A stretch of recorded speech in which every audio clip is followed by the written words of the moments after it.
Gabon deizuela, Julen Kaltzada dugu gaurkoan gogoan.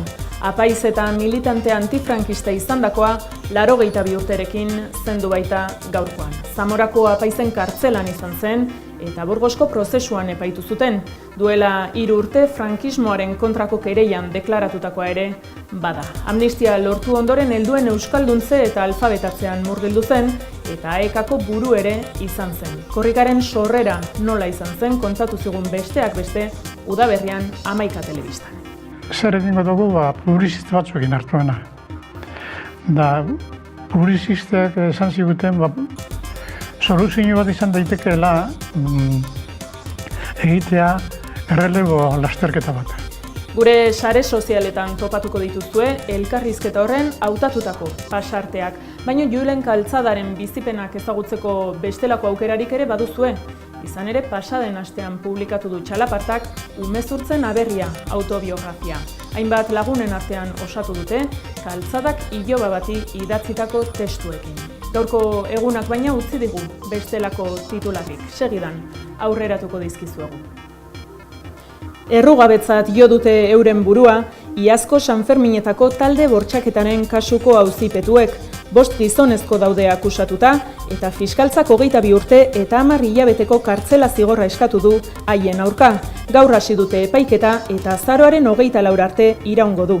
Nafarroako auzitegi nagusiak epaiketa ateak itxita egitea erabaki du. Haren hitzetan, salatzaileak intimitaterako duen oinarrizko eskubidea babesteko. Eta era berean, ukatu egin dio honi Madrildik deklaratzeko aukera. Izan ere, akusatuak Espainiako genero indarkeriaren 2004ko legearen arabera epaituko dituzte, eta horrek ez ditu sexu erasoak genero indarkeriatzat hartzen. Horren ondorioz, biktimari ukatu egin zaizkio hainbat baliabide, besteak beste, epaiketa azkarrarena edota Madriletik deklaratu ahal izatearena. Andreako ordezkari Tere Saentzek salatu duenez. Biktimari babesa adierazteko elkarretaratze egin dute, Lunes Lila eta Andrea elkarteek Iruñako Gazteluko plazan. Aurren aurkako sexu indarkeria salatzeko agerraldi masiboa egin dute bestalde, Santutxuko Karmelo plazan. Ez auzoan ez inon, aldarrikatuz jarrera tinkoa azaldu dute 10 lagunek.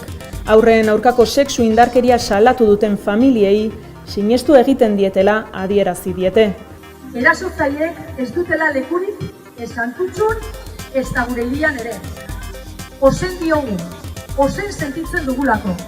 Eta ozen sentitzen dugu gure haurrak txoko guztietan aske eta zoriontsu nahi ditugulako. Ostiralean, 7:00 elkarretaratze egingo dute Albiako lorategietan, Bilboko mugimendu feministak deituta. Bestalde, aurreskoletako langilei sukaldari eta garbitzaiek hartu diete lekukoa, eta ostegunean egingo dute greba hauek Araba, Bizkai eta Gipuzkoako hezkuntza publikoan. Aitziber Uriartek eta Sonia Inguntzak euren egoera hitz egin digute eta eskaintzarik egiteko borondate falta egotzi diote EAJari. Bilera bana izan dugu, aurreskola partzuergoetan gehiago izan dituzte, baina ez dago borondaterik ezer jartzeko mahai gainean, eta hori da PNVk azken urteetan izan duen politika. Kalera begira hainbat gauza botatzen ditu, gizarteri begira, baina gero mahai gainean ez du ezer jartzen. Jende asko dau oso nekatute, fisikoki kantzaute, zurrek mindute, badaude gaixotasun batez ere, egondan igual 30 urteetan lanien ikusten da ze ondorio eduki ditu, solango lankarga handie. 1000 lagun inguru bildu ziren larunbatean Iruñean abiadura handiko trenaren aurka. Mobilizazioan eragile sozialak, sindikatuak eta EH Bildu Izquierda Ezkerra eta Podemos aldugu alderdietako kideek hartu zuten parte. AHTaren proiektua xahutzailea dela salatu zuten eta tren sozial eta publikoa eskatu. Eta paradigma berriez, desobedientzia zibilaz eta abanguardia zabalen beharraz hausnartu dute Antiguako Euskal Errepublika egunean. Zergatik ez plataformak antolatuta, jendartea, erakundeak eta desobedientzia mahai inguruan parte hartu dute Urtza Alkortak, Larraitz Ugartek eta Mario Zubiagak. EH Bilduko legebiltzarkide Ugarteren hitzetan, Euskal Errepublikarako bidea egiteko beharrezkoa da 3 subjektu horien arteko sinbiosia. Nere ustez Euskal Errepublika bat sortzeko beharrezkoa da estrategia argi bat, diskurso potente bat eta herritarren eta instituzioen arteko sinbiosi bat elkarrekin bakarrik posible izango baita Euskal Errepublika bat eratzea. EHUko zientzia politikoetako irakasle Zubiagaren hitzetan berriz, Kataluniatik badugu zer ikasi, arlo teorikoan zein praktikoan. Gaude handik ikasteko, guk neurri batean maila teorikoan landu genituen kontsultorio guztiak, horiek praktikara eman dituzte, eta nik uste haien praktikatik asko daukagula ikasteko, eta ikasteko batez ere ze punturaino diren uzargarriak, gehiengoen dinamikak, eta gehiengo zabalak lortzearen eta osatzearen dinamikak, eta era berean ere, panorama politikoa eta agenda politikoa baldintzatuko duten, eta eragingo duten bestelako ekimen motak desobedientzia herritarrak. Alkortak Ondarroako adibide lokala orokortzeko aukera hitz egin du, gehiengoak osatzeari dagokionez. Gehiengo posible di, topa berdoguena da bidi, gehiengo horrek desobedientziain aldeko apustu etxeko molde, komoduk esango genduke, gehienguk eroso sentiutekuk eta ez kontrako harremanak sortzeko hori hortxe topa berdogue bidi. Asteazken iluntzean, gurean gaur gehiagoren ondoren, mai ingurua osorik ikusteko aukera izango duzue 11 telebistan. Eta Euskal Herritik Kataluniako Errepublikara, Barcelonaen komuko kideek erabaki baitute Bartzelonako udalean Ada Colauk 2016ko maiatzean PSZ-rekin sinatu zuen gobernu hitzarmena eteteko ordua dela. Kataluniako beste hainbat udaletan gertatu den bezala, Bartzelonan ere tirabirak areagotu egin dira PSZ-ek 155. artikuluaren aplikazioari babesa eman dionetik, eta azkenik, Colauren alderdiaren oinarrien 154ak hitzarmen hori haustearen alde egin du.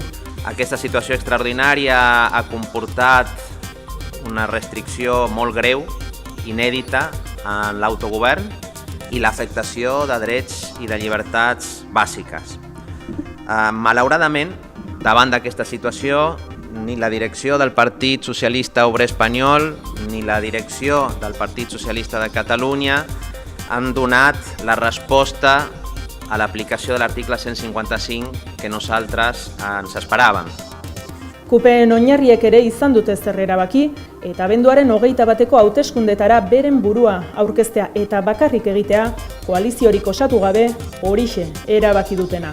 Nazio Digitalen arabera, Carles Riera izango dute zerrendaburu. Nosaltres el que anem és a defensar tot el que ha passat aquests 2 últims mesos a casa nostra, és a dir, tot el que té a veure amb la preparació d'un referèndum, amb la celebració d'un referèndum, amb defensar els resultats d'aquest referèndum, amb defensar com vam defensar, d'alguna manera, aquell dia 1 d'octubre en aquesta organització horitzontal i transversal del país que les escoles i els col·legis electorals fossin oberts, en com ens vam organitzar el 3 d'octubre i en tot el que ha anat passant després, inclosa la declaració de la República Catalana. Espetxeratu politikoek protagonismo berezia izan dute 100.000 katalanek asteburuan Bartzelonan egindako manifestazioan.